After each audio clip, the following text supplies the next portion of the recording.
आपसे चुनाव के विषय में तो बात करने आई हूँ, लेकिन उससे अलग कुछ और बातें भी करना चाहती हूँ। देखिए, मेरे पिताजी राजीव जी आपके सांसद थे। मैं उनके साथ यहाँ आती थी। मुझे अच्छी तरह याद है कि उनके दिल में आपके लिए कितना प्रेम था। देखिए, राजीव जी के दिल में जो आपके लिए प्रेम था वो हमें अच्छी तरह याद है। मुझे ये भी याद है और ये मैं अच्छी तरह से जानती हूँ कि आप के दिल में उनके लिए क्या भावना है। वो मेरे पिता थे। जितना प्यार मैंने और राहुल जी ने उनको दिया, उतना ही प्यार अमेठी के वासियों ने उन्हें दिया।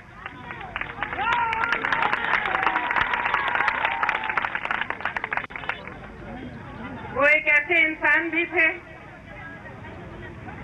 जिनको देखते ही दिल में प्रेम की भावना आती थी। एक नेक इंसान थे, मधुर भाषी थे। जो भी उन्होंने इस क्षेत्र के लिए किया, उन्होंने प्रेम की भावना से किया। उनमें एक और खासियत भी थी, वो दूर का सोचते थे। उनका नजरिया दूरदर्शी नजरिया था।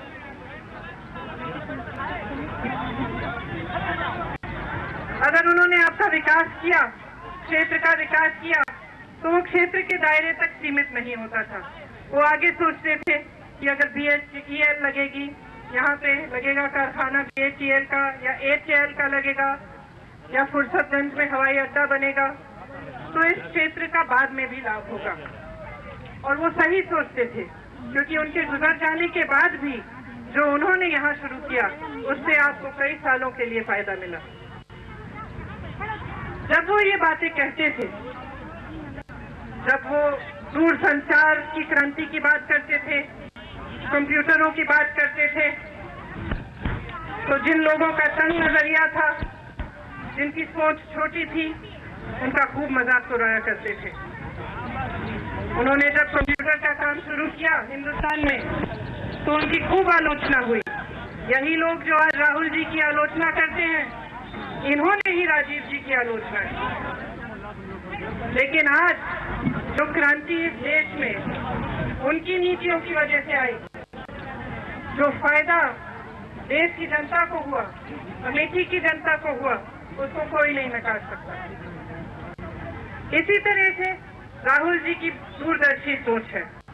राहुल जी ने भी जब अमेठी का विकास का काम शुरू किया, तो उन्होंने इस सोच से किया कि आगे बढ़कर आज से 5 सालों में, आज से 10 सालों में यहाँ पे कितनी तरक्की आ सकेगी। जैसे राजीव जी की आलोचना की थी, आज राहुल जी की भी आलोचना होती है। कहते हैं कि क्षेत्र में कुछ नहीं किया। इसीलिए मैं एक लंबी लिस्ट लाई हूँ, क्योंकि इतनी चीजें हैं कि मुझे खुद याद नहीं है। रायबरेली में जो काम हुआ है मुझे याद हो जाता है, यहाँ इतने काम हुए हैं याद करने मुश्किल है। मेरी बहनें हैं यहाँ समूह की, परियोजना की। तो आप सोचो, दूरदर्शी नजरिए का मिसाल मैं बताती हूँ। 2002 में ये परियोजना मैंने शुरू करवाई थी। यहाँ एक समारोह में गई थी जहाँ पे बांग्लादेश के एक शख्स मोहम्मद यूनुस जी को पुरस्कार मिल रहा था। मैंने देखा कि किस लिए मिल रहा है, तो उन्होंने इस तरह की परियोजना बांग्लादेश में बनाई थी।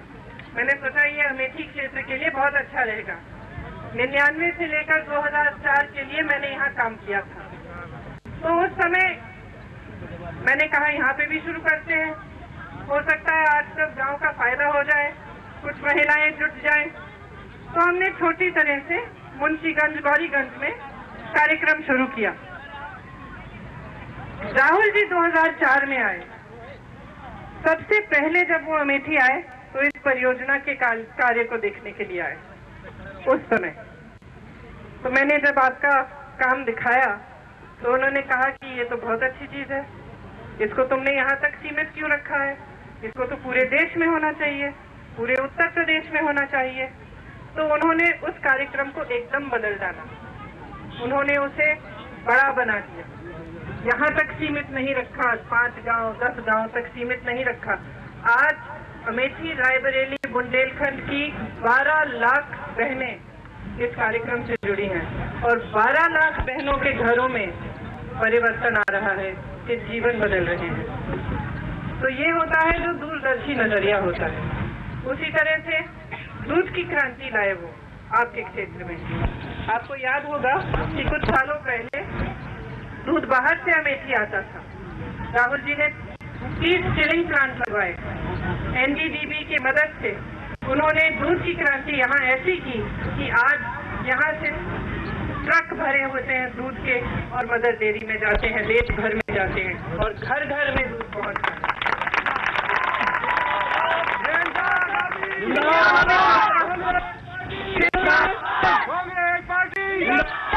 फिर उन्होंने सोचा कि शिक्षा के लिए क्या करूं मैं क्षेत्र के लिए, तो उन्होंने कहा कि जायस और फुर्सतगंज के बीच में, जायस और फुर्सतगंज के बीच में जो इलाका है उसमें हमें तकनीकी इंस्टीट्यूट, शिक्षा के इंस्टीट्यूट लगवाने चाहिए ताकि उस पूरे इलाके के लोगों का फायदा हो और आगे 5 साल 10 साल बाद ये एक ऐसा इलाका बन जाए जैसा मणिपाल है, पुणे है, जहाँ पे लोग देश भर से आते हैं पढ़ाई करने के लिए। इससे सिर्फ आपकी बच्चों नौजवानों का लाभ नहीं होता, लेकिन अर्थव्यवस्था का भी लाभ होता है। आपको मालूम है कि दुनिया में कुछ ऐसे शहर हैं जहाँ और कोई विकास का काम नहीं है, सिर्फ तकनीकी इंस्टीट्यूट, यूनिवर्सिटी, कॉलेज पर पूरी अर्थव्यवस्था चलती है। तो उस तरह से उन्होंने सोचा कि जायस और फुर्सतगंज के बीच में हमें बनाना चाहिए। तो वहाँ पे FDDI आया, पेट्रोलियम का इंस्टीट्यूट आ रहा है, पढ़ना पड़ेगा। IIT भी है, होटल मैनेजमेंट का इंस्टीट्यूट भी है। इसके साथ साथ राहुल जी ने केंद्रीय विद्यालय खुलवाया है क्षेत्र में, नवोदया विद्यालय खुलवाया है और हर ब्लॉक में कस्तूरबा गांधी बालिका विद्यालय एक खुला। तो ये उन्होंने करा शिक्षा के लिए। आगे उन्होंने और भी सोचा कि अमेठी क्षेत्र को पूरी देश दुनिया से किस तरह जोड़ा जाए। अगर यहाँ की सड़कें देश से जोड़ती नहीं है, यहाँ का व्यापार, यहाँ का उपज पहुँचेगा कैसे पूरे देश में। तो उन्होंने यहाँ पे नेशनल हाईवे के जाल लगवाए हुए हैं। इस क्षेत्र में 7 नेशनल हाईवे इस क्षेत्र से गुजर रही हैं। इसके अलावा हर गांव में, जिस गांव की 1000 से ज्यादा आबादी है, उस गांव में राहुल जी ने PMGSY से या ग्राम सड़क योजना से उन्होंने सड़क बनवाई। तो अमेठी को देश से जोड़ने का उन्होंने काम किया। इसके साथ साथ सिर्फ सड़कें नहीं, रेलवे का काम किया। तमाम ट्रेनें अब यहाँ से गुजरती हैं। यहाँ के स्टॉपेज बढ़ाए, जायस के स्टेशन को अपग्रेड कराया, अमेठी का कराया, मेमू, डेमू, इंटरसिटी, तमाम एक्सप्रेस की ट्रेन यहाँ से गुजरती हैं। ये राहुल जी ने काम कराया ताकि आपका क्षेत्र देश से जुड़े।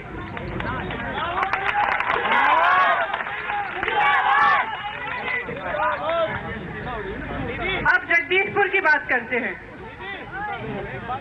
अच्छा, पहले बोलने दो उसके बाद। अब जगदीशपुर की बात करते हैं कि जगदीशपुर के लिए क्या सोचा उन्होंने।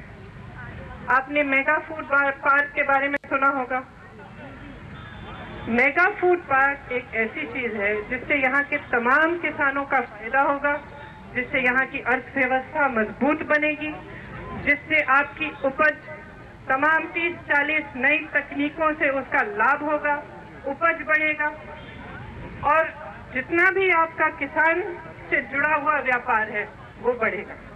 इसके लिए राहुल जी ने फुर्सतगंज के हवाई अड्डे को भी अपग्रेड कराया, इसको एक कार्गो टर्मिनल बनाया ताकि यहाँ से जो उपज है वो सीधे सिर्फ देश भर में नहीं लेकिन दुनिया भर में पहुँच पाए।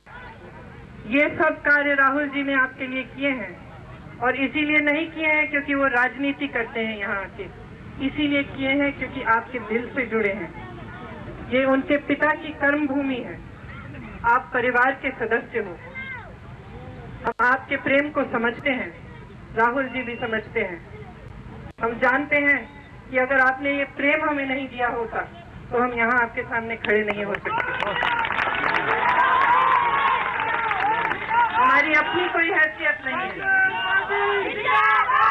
जो दिया है वो इस देश की जनता ने दिया है, और जो दिया है अमेठी की जनता ने दिया है। आपसे बढ़कर, और मैं ये कहूंगी कि आपसे बढ़कर, खास तौर से अमेठी की जनता से बढ़कर कोई नहीं है हमारे लिए। 99 से लेकर, जब 99 में मैं यहाँ आई सोनिया जी का चुनाव लड़ने, मेरे पिताजी के देहांत के बाद आई थी मैं पहली बार। मैंने उस समय ठाना था कि इस चुनाव को मैं ऐसे लड़ूंगी जैसे मैं उनके लिए लड़ती, और मैंने उसी तरह से वो चुनाव लड़वाया, दिन रात काम करती थी। मेरे दिल में ये भावना थी, और मैं ये भी कहती हूँ कि जब 2004 में यहाँ से मैंने रायबरेली का काम देखना शुरू किया, तो जब मैं आखिरी दिन यहाँ से गई तो मैं रोती रोती गई, क्योंकि आपसे मेरा दिल जुड़ा हुआ है। जो प्रेम आपके दिल में है, आपके लिए मेरे दिल में भी है, राहुल जी के दिल में भी है।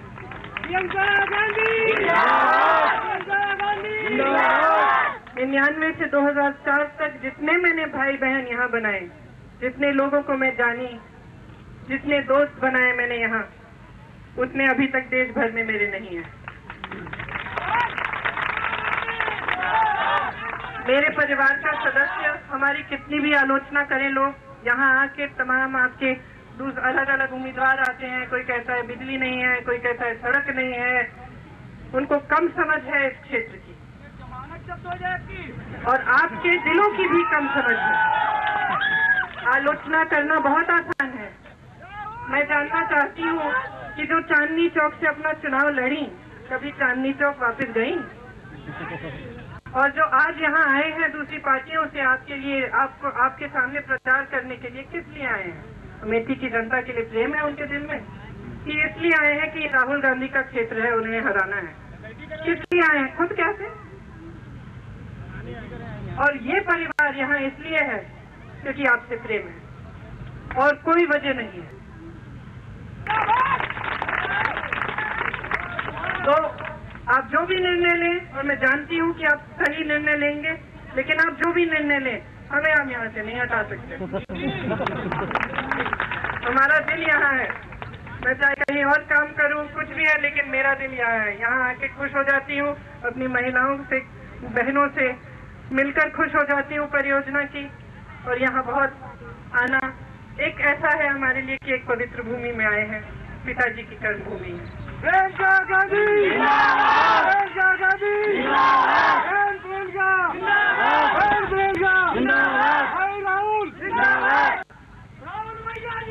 तो मैं देश, अब मैंने काफी बोल लिया है, आप काफी समय से इंतजार कर रहे हैं, इसलिए मैं देश की राजनीति के बारे में नहीं बोलूंगी।